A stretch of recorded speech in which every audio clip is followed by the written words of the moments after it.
February 22nd, 1944. North Atlantic, 420 miles south of Iceland. The convoy was under attack. Lieutenant Commander James Sutherland stood on the bridge of HMCS Moose Jaw, a Flower-class corvette, and watched 3 merchant ships burn simultaneously in the pre-dawn darkness. The U-boats had hit the convoy at 0340 hours, firing a coordinated spread of torpedoes from 3 different positions. Convoy HX-280 had been carrying 47 merchant ships from Halifax to Liverpool. Now it had 44. 3 ships were sinking, and Sutherland had to choose which one to save.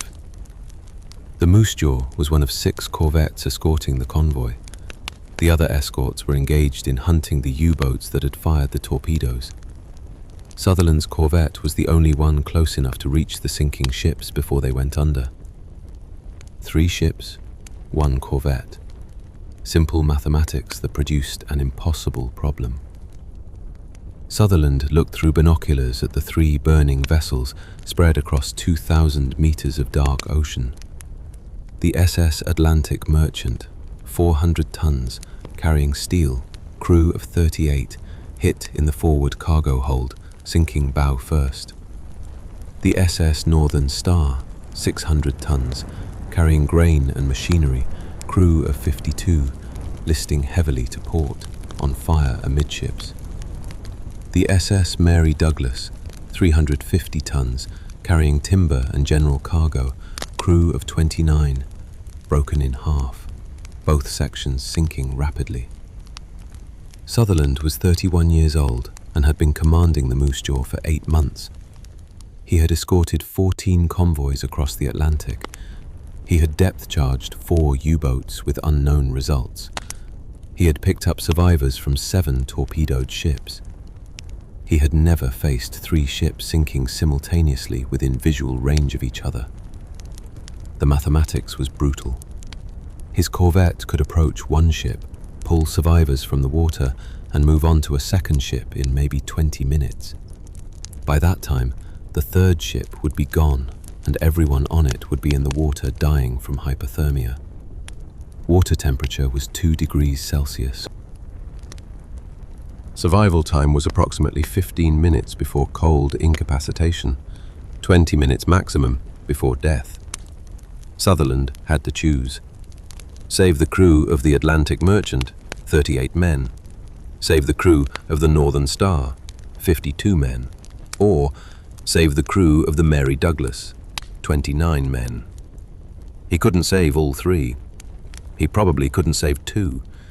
He might be able to save 1 completely if he was fast and lucky. His executive officer, Lieutenant Robert MacDonald, stood beside him, waiting for orders.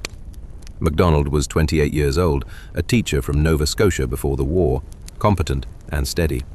He looked at the 3 burning ships and said quietly, "Which one, sir?" Sutherland didn't answer immediately. He was thinking about mathematics and ethics and the fact that both were completely inadequate for what he was about to do. 52 men on the Northern Star. That was the largest crew. Maximum lives saved by simple arithmetic. But the Northern Star was on fire. Approaching a burning ship meant risking his corvette and his own crew of 85 men. If the fire reached the Northern Star's fuel tanks while the Moose Jaw was alongside, the explosion could destroy both ships. The Atlantic Merchant had 38 men and wasn't on fire. Safer approach. But it was sinking bow first, very rapidly. It might go under before he could reach it. The Mary Douglas was already broken in half and sinking fast. Probably 5 minutes before it was completely gone. 29 men in the water very soon. But if he went to the Mary Douglas first, picked up those 29 men quickly, he might still have time to reach one of the other ships.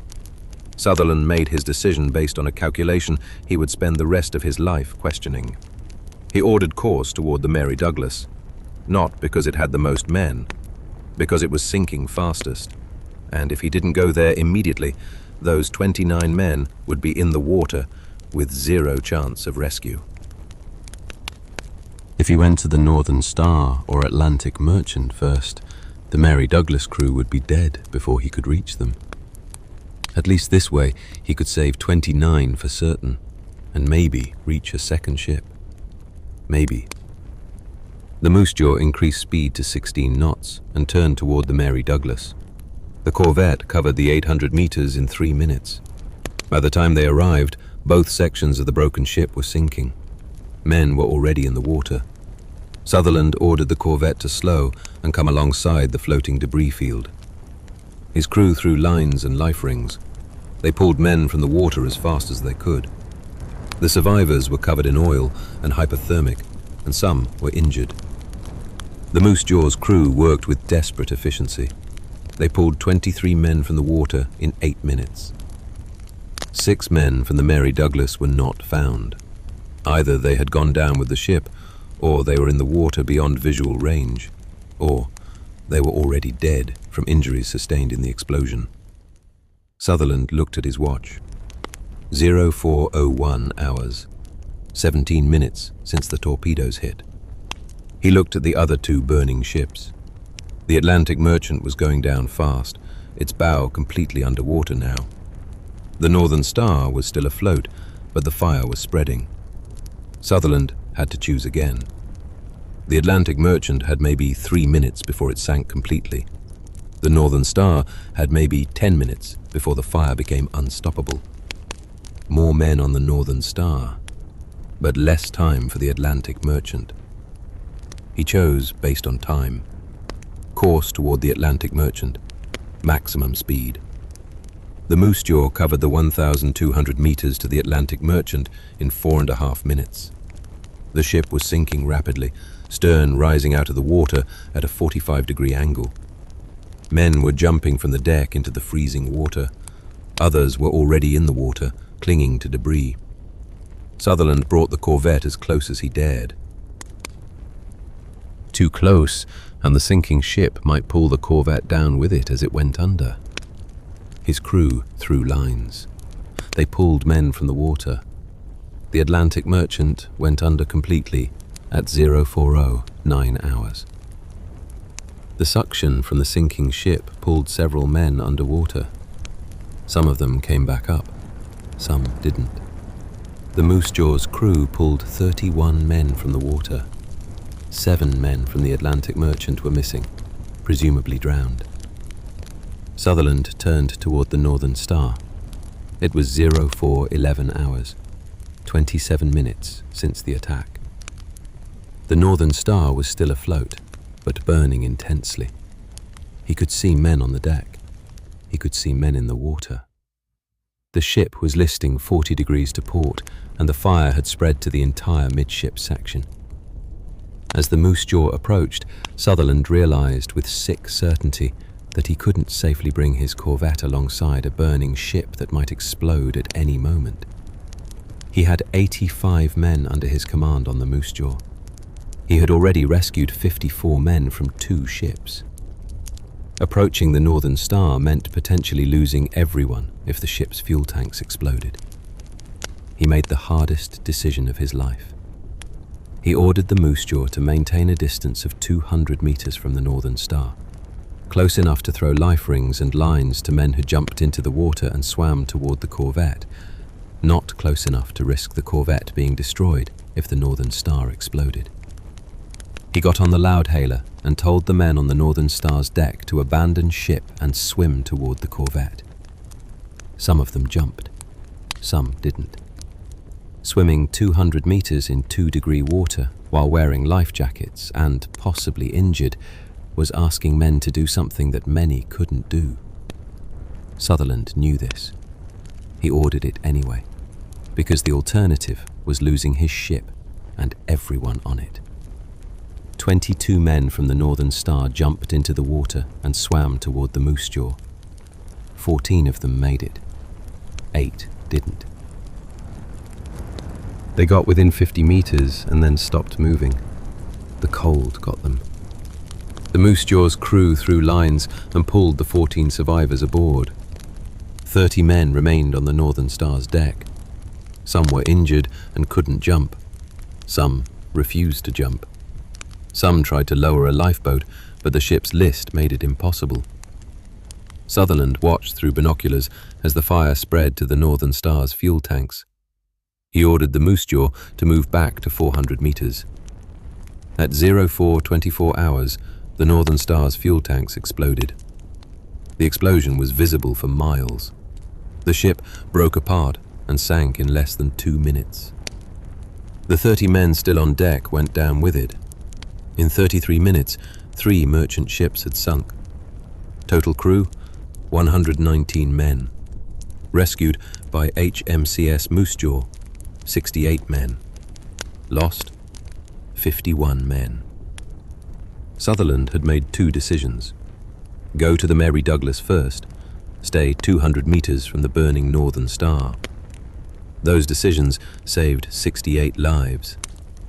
Those decisions also meant 51 men died who might have lived if he had made different choices. He would spend the next 40 years trying to understand whether he had chosen correctly. The Moose Jaw returned to escorting the convoy. The rescued survivors were given blankets and hot drinks and medical attention. Several had hypothermia. 2 had severe burns. 1 had a broken leg. The corvette's medical officer, a young doctor named Lieutenant Thomas Chen, worked through the morning treating injuries and monitoring the hypothermia cases. By 0800 hours, all the survivors were stable. None died in the hours after rescue. That was something. Sutherland stood on the bridge and watched the convoy sail on toward Liverpool. Behind them, floating debris marked where 3 ships had gone down. Oil slicks spread across the water. Bodies floated among the debris. The convoy kept moving. You didn't stop for bodies. You kept the surviving ships moving and hoped the U-boats didn't attack again. Sutherland wrote his action report that afternoon. He described the attack timeline. The 3 sinking ships. His decision to approach the Mary Douglas first because it was sinking fastest. His decision to maintain distance from the burning Northern Star. He included the numbers. 3 ships, 119 men total, 68 rescued, 51 lost. He sent the report up the chain of command and waited. 3 days later, he received a response from the convoy commodore. The response said his actions were appropriate, given the circumstances. He had saved the maximum number of lives possible under the tactical situation. No criticism, no second guessing, just acknowledgement that he had faced an impossible choice and made reasonable decisions. But Sutherland knew something the convoy commodore didn't know. He knew that he had chosen to save the Mary Douglas first, partly because it was sinking fastest, and partly because it had the smallest crew. 29 men. If he saved all 29 from the Mary Douglas, then failed to save anyone from the other ships, he would have saved 29 lives. If he had gone to the Northern Star first, 52 men, largest crew, and the Mary Douglas sank while he was there, he would have lost 29 men immediately. The mathematics of minimizing maximum loss had influenced his decision. He had chosen to save a smaller number for certain, rather than risk losing that smaller number while attempting to save a larger number. This was rational. This was game theory applied to search and rescue. This was also something he could never fully admit, because it sounded like he had deliberately chosen to let more men die. The Moose Jaw reached Liverpool on March 1st, 1944. The rescued survivors were taken off the ship and sent to accommodations while they waited for new ship assignments. Sutherland never saw most of them again, but he saw one of them, a man named William Price, who had been the 3rd officer on the Northern Star. Price was one of the 14 men who had jumped into the water and swum 200 meters to reach the corvette. He found Sutherland at the Liverpool Naval Facility 2 days after they docked. Price was 35 years old, a career merchant officer who had been sailing the Atlantic for 12 years. He asked if he could speak with Sutherland privately. They went to a quiet corner of the facility mess hall. Price said, "I wanted to thank you for pulling me out of the water." Sutherland said, You swam 200 meters in 2-degree water. You saved yourself. Price shook his head. I swam 200 meters because you stayed 200 meters away from my burning ship. If you had come alongside, the Northern Star would have exploded and taken your corvette with it. I understand why you kept your distance. Sutherland didn't say anything. Price continued. 30 men died on the Northern Star because they couldn't swim 200 meters. I've been thinking about that for 2 days. I don't know if you could have done anything differently, but I wanted you to know that I understand the choice you made.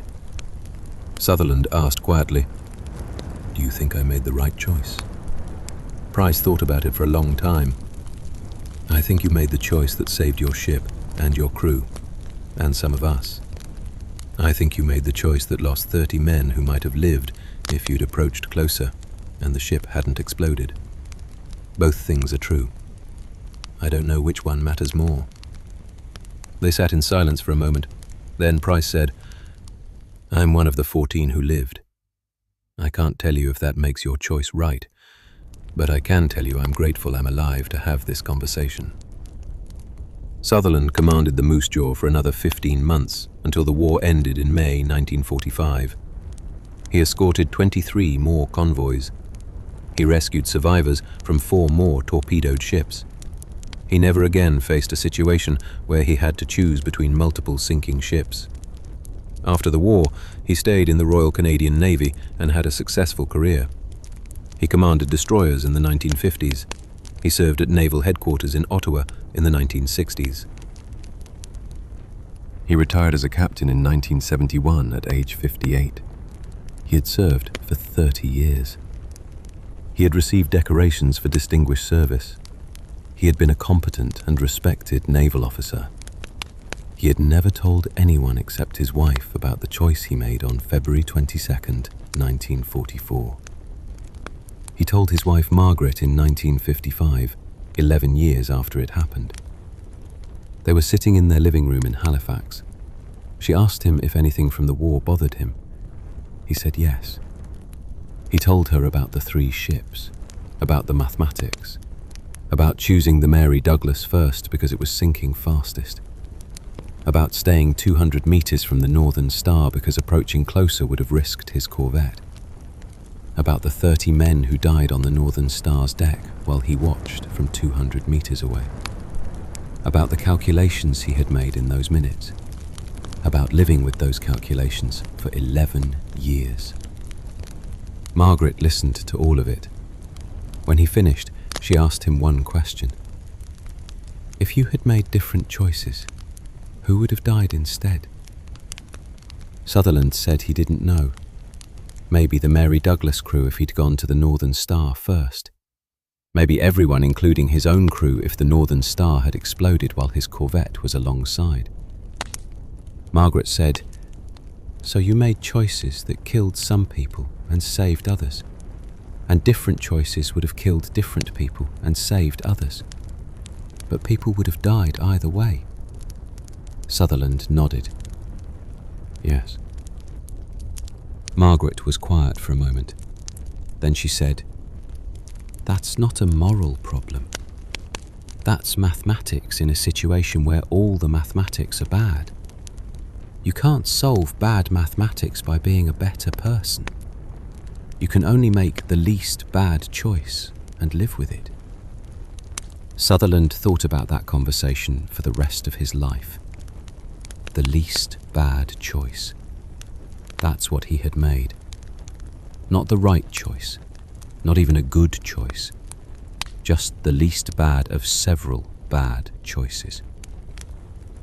In 1976, a naval historian named Dr. Richard Thompson was researching convoy escort tactics during the Battle of the Atlantic. He came across Sutherland's action report from February 22nd, 1944. The report was brief and factual. 3 ships sunk, 119 men total, 68 rescued, 51 lost. Thompson wanted to know more about the decision-making process. He tracked down Sutherland, now retired and living in Halifax. He requested an interview. Sutherland agreed. They met at Sutherland's house. Thompson asked him to describe what happened that night. Sutherland described it in the same factual language as the action report. Thompson asked how Sutherland decided which ship to approach first. Sutherland explained the mathematics: sinking speed, crew numbers, risk factors. Thompson asked if Sutherland had ever second-guessed his decisions. Sutherland said yes, every day for 32 years. Thompson asked what Sutherland would have done differently if he could do it again. Sutherland thought about it carefully. "I don't know," he said. "I've run the scenario in my head thousands of times. Different approaches, different timing, different risk assessments. In some scenarios I save more men. In some scenarios I save fewer. In some scenarios my corvette gets destroyed and everyone dies. I can't find a scenario where everyone lives. The mathematics don't allow it. So I don't know what I would do differently, because I don't know what the better choice was." Thompson asked if Sutherland thought the Navy's procedures for multiple, simultaneous sinkings should be changed based on his experience. Sutherland said, "The Navy's procedures say save as many lives as possible while maintaining the security of your own vessel. That's what I did. The procedures don't say how to choose between sinking ships when you can't reach all of them in time, because there is no procedure that can account for every specific situation. You make the best judgment you can in the moment, with incomplete information and time pressure and the knowledge that people will die because of your choice. I don't know how you write a procedure for that." Thompson's research was published in 1978 in a paper about decision-making under extreme time pressure in naval combat. Sutherland's case was one of several examined. The paper concluded that commanders facing multiple simultaneous emergencies with inadequate resources made decisions based on a combination of doctrine, training, experience, and ethical intuition, but that the outcomes were largely determined by the mathematical constraints of the situation rather than the quality of the decision-making. In other words, Sutherland's choices mattered less than the fact that 3 ships sank simultaneously within visual range, and he had only 1 corvette. The paper didn't make Sutherland feel better. In 1982, Sutherland received a letter from a man named David Morrison. Morrison identified himself as the son of John Morrison, who had been the captain of the Northern Star and had died when the ship exploded on February 22, 1944. David Morrison was now 52 years old. He had been 14 when his father died. He wrote that he had recently read Thompson's research paper and recognized the date and ship name. He had always known his father died when the Northern Star was torpedoed. He hadn't known the specific circumstances. He wanted Sutherland to know that he didn't blame him for his father's death. He understood that Sutherland had faced an impossible situation and made choices that saved some men while losing others. He understood that his father was one of the men who was lost.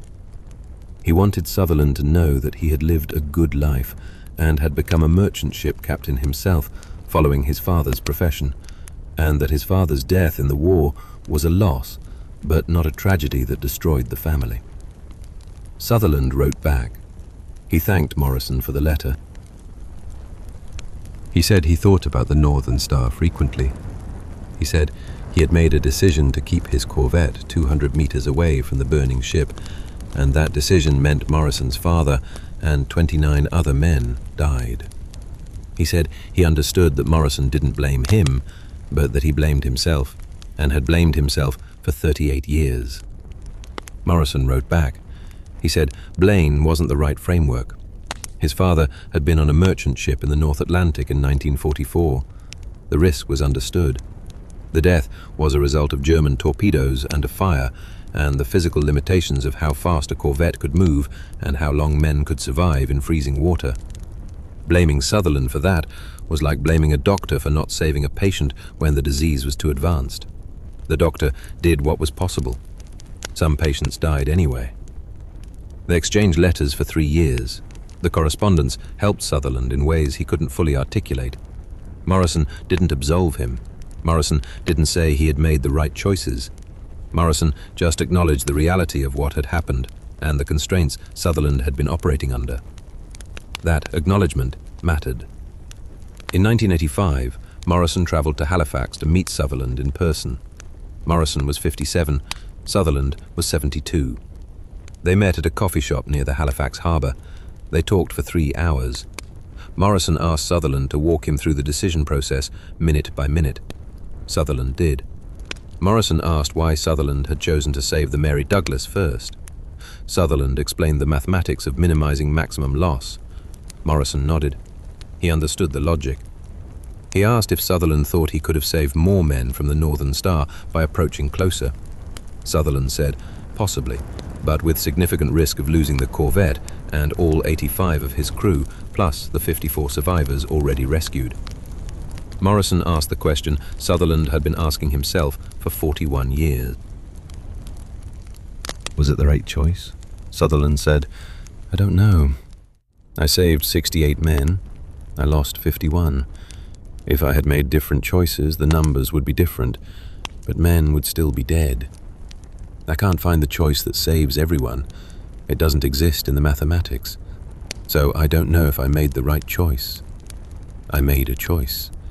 Men died. Men lived. That's all I know. Morrison looked at him for a long moment. Then he said something that Sutherland carried with him for the rest of his life. My father died on the Northern Star. You didn't kill him. A U-boat killed him.